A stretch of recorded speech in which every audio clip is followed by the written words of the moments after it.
இந்த மெக்காங்கி அண்ட் அப்புறம் நம்ம இவர் சாண்ட்னர் இந்த 2 பேரோட பார்ட்னர்ஷிப்பை மட்டும் ஏன் சார் அவங்களால பிரேக் பண்ண முடியல? நீங்க சொன்ன மாதிரி சாண்ட்னர் வந்து பொறுமையா ஆடினதுனால மட்டும்தானா?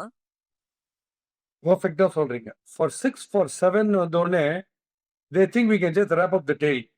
அந்த 7 டவுன்ல யார் ஆடின்னு இருக்காங்க, அவங்க என்ன பர்பஸோட ஆடுறாங்கன்றத அவங்க பார்க்கணும். சரி, அதை பார்க்கலையா, நீ 7 விக்கெட்டு விழுந்துச்சா, உடனே விக்கெட் டேக்கிங் போடுறது பார ஃபிளைட் பண்ணி, இதுதான் டேஞ்சர்னு சொல்லுவேன். 7 விக்கெட் வந்துருக்குறோம், ஒயிட் அவுட்ஸ் இருக்கிற எக்கானமி. பேக் ஃபுட்ல நீங்க முக்கிய வச்சா ஒரு ரன் தான் வருது. நீங்க எக்கானமி போடுங்க. அவங்க டெஸ்பரேட்டா சுத்திட்டு உங்களுக்கு வெயிட் கொடுக்கட்டும். பட் நீங்க விக்கெட் டேக்கிங்னு போனீங்கன்னா இந்த டிசாஸ்டர் தான். ஓவரா பிளே பண்ண ஆரம்பிச்சாங்க. டெஸ்ட் மேட்ச் மாதிரி விக்கெட் எடுக்கலான்ட்டு டைம் விக்கெட் என்ன அடிச்சிடறாங்க பார்க்கலாம். சொல்லி அடிச்சாங்க. ஆனா ஒண்ணு, முதல்ல சாக்ரிஃபைஸ் பண்ணாங்க, காம்ப்ரமைஸ் பண்ணாங்க. ஒரு 2 மூவர் டிஃபென்ஸ் ஆடினாங்க. ரேட்டு கம்மியா இருந்தாலும் பரவாயில்ல, நான் சொல்றது அவங்க ஃபாலோ பண்றாங்க கரெக்டா. அதுக்கப்புறம் போந்துட்டாங்க. கடத்தி 3-4 ஓவர் போட்டு கொண்டுட்டாங்க. அதுக்கப்புறம் வேற லெவல்ல.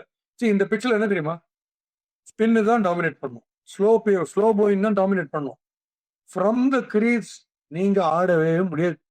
ஃப்ரம் த கிரீஸ் ஆடினீங்கன்னா நீங்க ஆடி முடிச்சப்புறம் பால் வருது, இந்த கேரம் பிட்ச் தான், பட்டு லோக்கலா போகுது கேட்ச். கம்ப்ளீட் பேக் ஃபுட் போனாலும் ஃபுல் பவர் நீங்க முக்கிய அடிக்கும் போது ஸ்டாப் பை பால் மேல வருது, திருப்பி லோக்கலா தான் கிளம்பும். இதுல ஒரே சான்ஸ், அப்சல்யூட்லி ஃபிளீட் ஃபுட்டடா இருந்து கிளியரா பிச் ஆஃப் த பால் இறங்கி, கம்ப்ளீட் பிச் ஆஃப் த பால் இறங்கி அப்படியே பர்ஃபெக்டா கேப்ஸ் பார்த்து ஆடுறதோ இல்ல ஹெவியா ஹீவ் பண்றது 6க்கு. இந்த ஸ்ட்ரோக்கை தவிர நீங்க வேற என்ன ஆச்சாலும் ரன் வருது. அதான் பிரச்சனை. ரொம்ப பேடா ஓவர் ஃபிளைட் டெலிவரி வேணா எழுந்துட்டு அடிக்கலாமே தவிர அப்படி யாரும் போட மாட்டாங்க.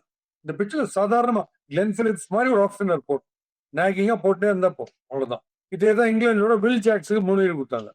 ஸோ டர்னிங் விக்கெட்ல வெறும் கரகம் உட்காந்து இடத்துல மோன டாய் அப்படின்ட்டு ஃபுல் டாஸ்மாக்ல பிடிச்சி வந்து ரவுடிங் கரடா பண்ண மாட்டாங்க. அந்த மாதிரி ஒரு கரகாட்டான்னு அந்த படல பேட்டிங்